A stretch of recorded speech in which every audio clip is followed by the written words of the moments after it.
BJP குண்டர்கள் பேரணி நடத்துகிறார்கள். குற்றவாளிதான் பிரதமராக இருக்கிறார், குற்றவாளிதான் உள்துறை அமைச்சராக இருக்கிறார். ஏனென்றால் இவர்கள் 2 பேரும் குஜராத்திலே உத்தரப்பிரதேசத்திலிருந்து 3000க்கும் மேற்பட்ட குண்டர்களை கொண்டு வந்து இஸ்லாமிய மக்களின் மீது தாக்குதலை நடத்தினார்கள். இது இந்த தேசத்தின் 2வது விடுதலை போர்.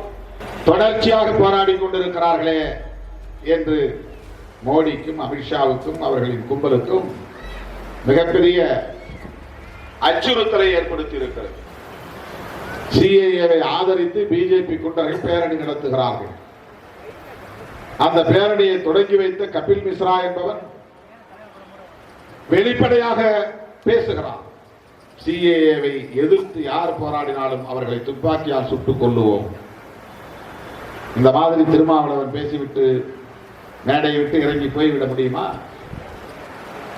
சிஏஏவை ஆதரிப்பவர்களை துப்பாக்கியால் சுடுவோம் என்று நானோ அல்லது ஐயா நெடுமாறன் அவர்களோ அல்லது நம்முடைய ஆதரவாளர்கள் யாராவது ஒருவரோ அப்படி மேடையிலே பேசிவிட்டு இறங்கினால் தமிழ்நாடு காவல்துறை நம்மை சும்மா விடுமா? உடனே கைது செய்வார்கள், குண்டர் சட்டத்திலே சிறைப்படுத்துவார்கள், வன்முறையை தூண்டியதாக வழக்கு போடுவார்கள். ஆனால் கபில் மிஸ்ரா என்பவன் அப்படி வெளிப்படையாக பேசினானே, இதுவரையில் அவன் மீது வழக்கு உண்டா? அந்த இடத்தில் அவனை கைது செய்தார்களா? அதன் பிறகாவது கைது செய்தார்களா? டெல்லி உயர்நீதிமன்றம் அவனை ஏன் கைது செய்யவில்லை என்று கேட்டதே, அப்படி கேட்ட பிறகாவது கைது செய்திருக்கிறார்களா? அப்படி என்றால் என்ன அர்த்தம்? அந்த கலவரத்தை நடத்தியது மோடியும் அமித்ஷாவும் தான். திட்டமிட்டு நடத்தினார்கள். அவர்கள்தான் குற்றவாளி. குற்றவாளிதான் பிரதமராக இருக்கிறார், குற்றவாளிதான் உள்துறை அமைச்சராக இருக்கிறார்.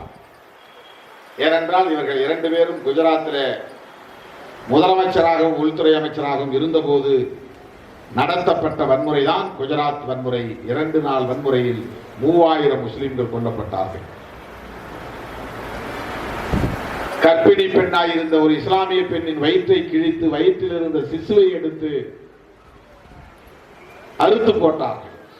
நீ முஸ்லீமாக பிறக்கிறாய், நாளைக்கு எங்கள் மதத்துக்கு எதிராக இருப்பாய் என்று சொல்லி அந்த சிசுவை, வயிற்றிலிருந்த சிசுவை எடுத்து அறுத்து போட்டு கொலை செய்தார்கள். அதற்கு யார் காரணம்?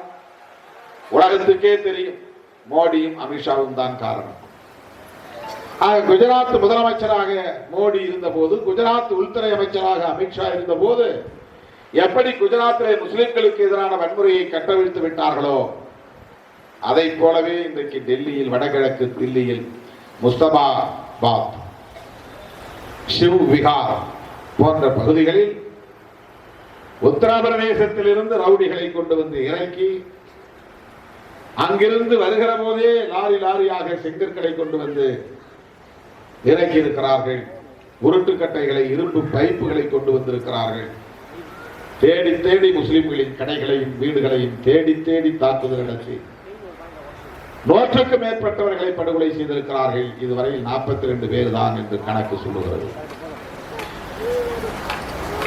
முஸ்லிம் வீடுகள் மட்டும் குறிவைத்து தாக்கப்பட்டிருக்கின்றன, எரிக்கப்பட்டிருக்கின்றன.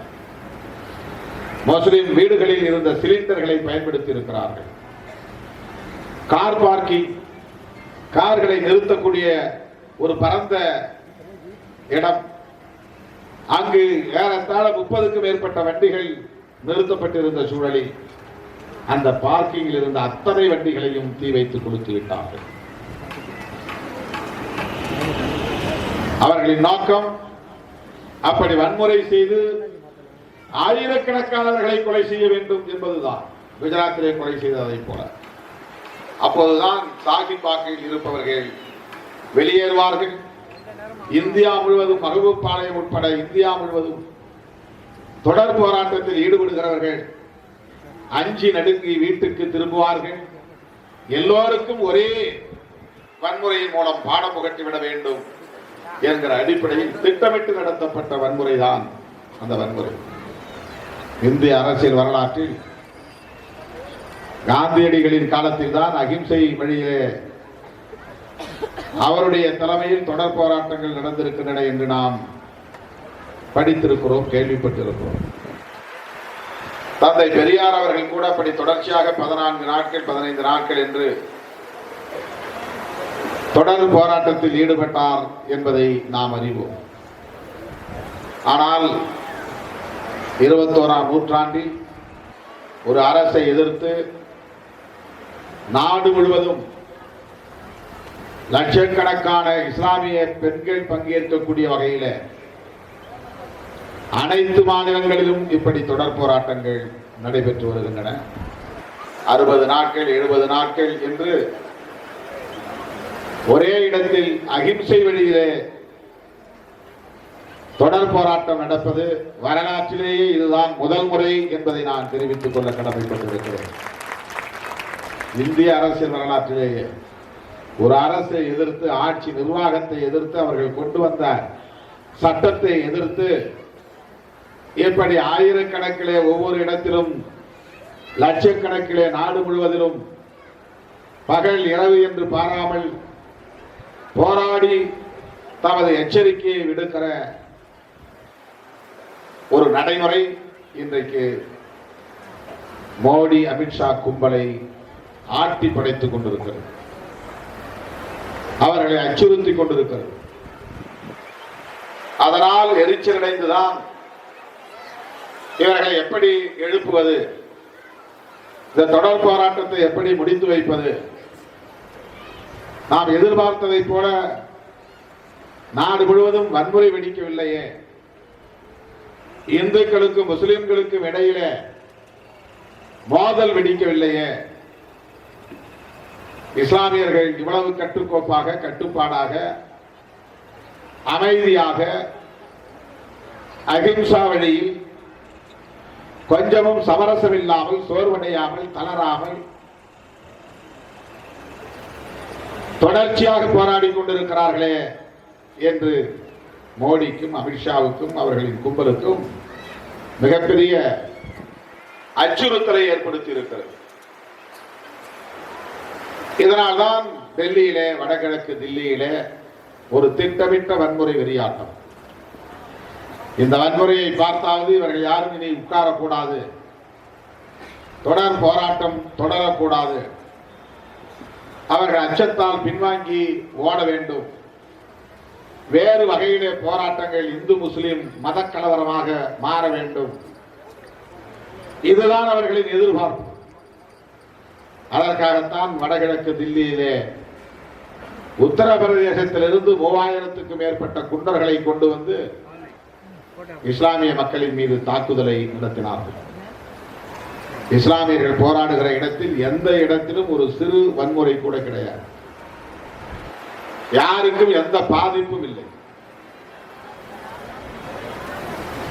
சட்டம் ஒழுங்கு சீர்குலைவதற்கு இடமே இல்லை.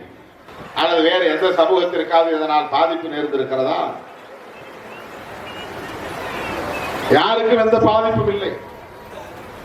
இதே போல இந்தியா முழுவதும் தொடர் போராட்டங்களில் இஸ்லாமியர்கள் ஈடுபடுவதுதான், மாதக்கணக்கிலே தொடர்ந்து போராடுவதுதான் அவர்களின் கண்ணை உறுத்துகிறது, நெஞ்சு குமுறுகிறது.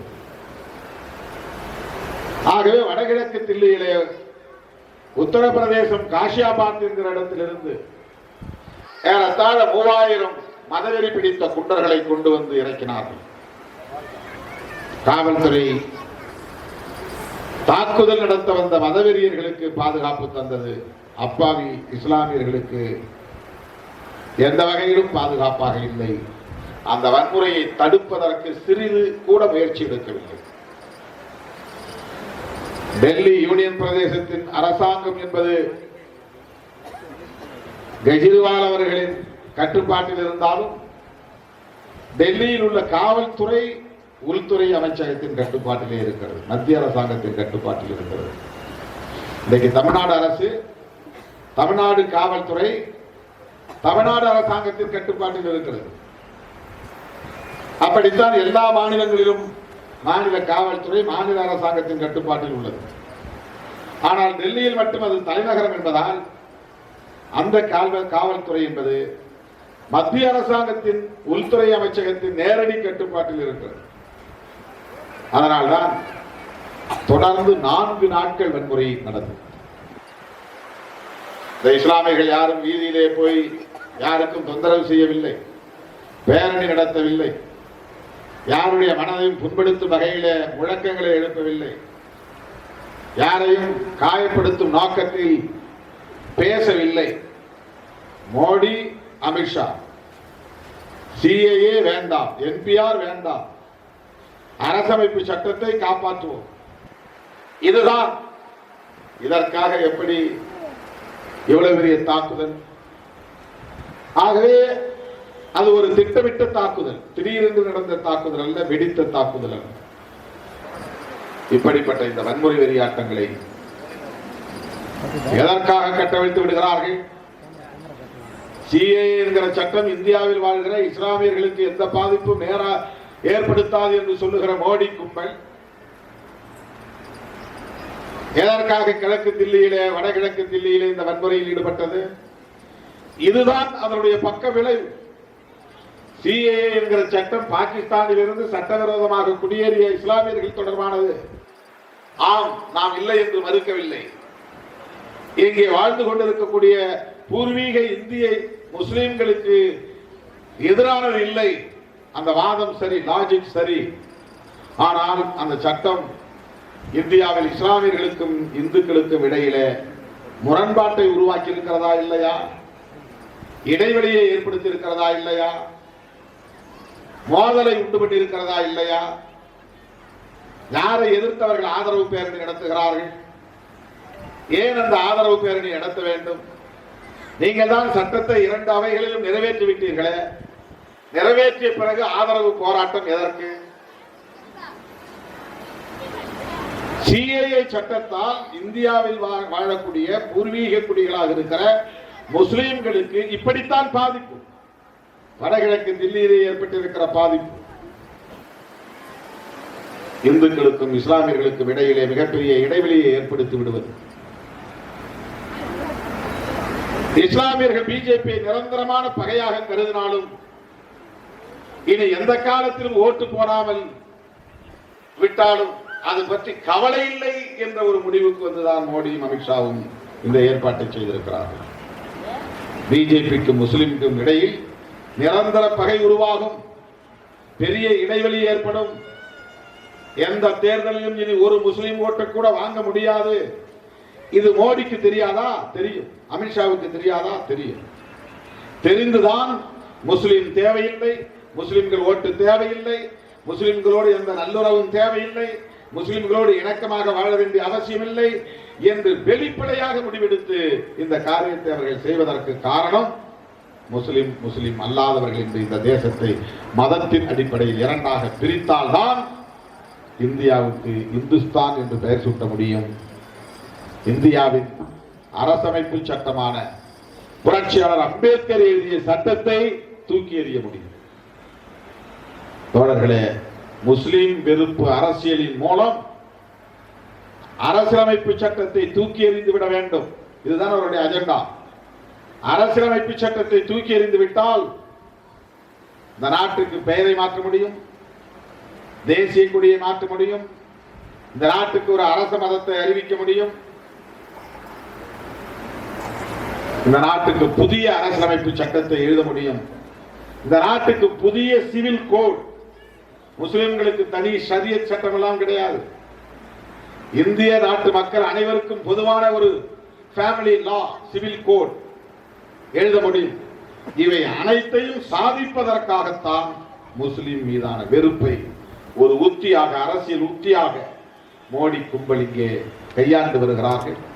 இந்த நிலையில் இந்து முஸ்லிம்களுக்கு இடையிலே மோதல் ஏற்படாத வகையில் நாம் நம்முடைய போராட்டத்தை முன்னெடுத்து செல்ல வேண்டும்.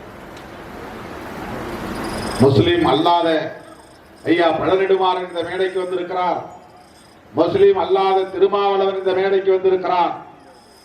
இப்படி முஸ்லிம் சமூகத்தின் நியாயமான போராட்டங்களை முஸ்லிம் அல்லாதவர்கள் ஆதரிக்கக்கூடிய வகையில, அகிம்சை வழியில, அமைதி வழியில, இந்தியா எங்கள் தாய்நாடு, இஸ்லாம் எங்கள் வழிபாடு என்று முழங்கிக் கொண்டிருக்கிறீர்களே, அப்படி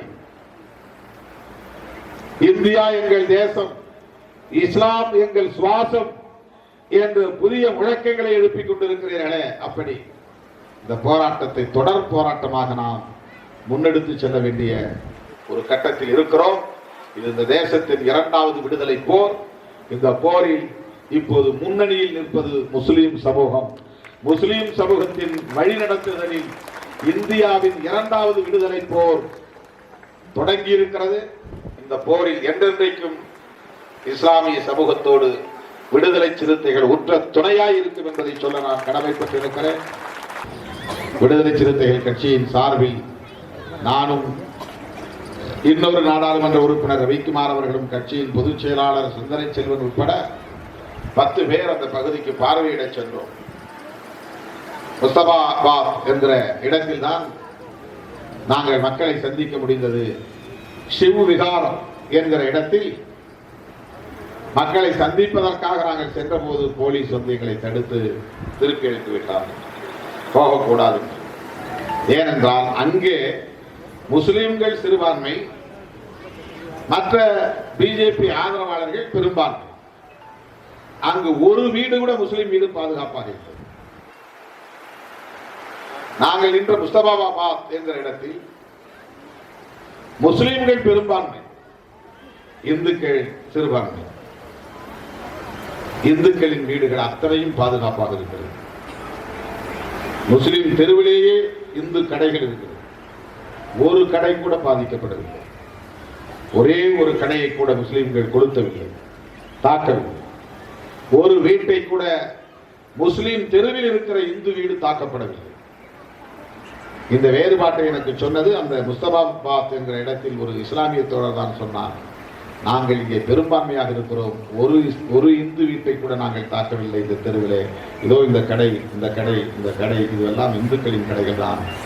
ஆனால் முஸ்லிம் கடைகள் இருந்திருக்கின்றன, இந்து கடைகள் அப்படியே இருக்கின்றன. பாருங்கள், நாங்கள் எதுவும் செய்யவில்லை. ஆனால் சிவ் விகார் என்கிற இடத்துல ஒரு முஸ்லிம் வீடு கூட பாதுகாப்பாக இல்லை, கடைகள் பாதுகாப்பாக இல்லை. அனைத்தும் எரிக்கப்பட்டிருக்கின்றன. வெறுமன தீ வைத்து கொளுத்துவது என்கிற அடிப்படையில் அல்ல தோழர்களே, கொள்ளையடித்து விட்டு லூட், சொத்துக்களை, விலை உயர்ந்த பொருட்களை கொள்ளையடித்து விட்டு சூறையாடி விட்டு அதன் பிறகுதான் தீ வைத்து கொளுத்திருக்கிறார்கள். இஸ்லாமியர்களை மீண்டும் வந்து குடியேற விடாமல் தடுத்து அந்த இடத்தை ஆக்கிரமிப்பு செய்து கொள்ள வேண்டும் என்பது அவர்களின் நோக்கமாக இருக்கிறது.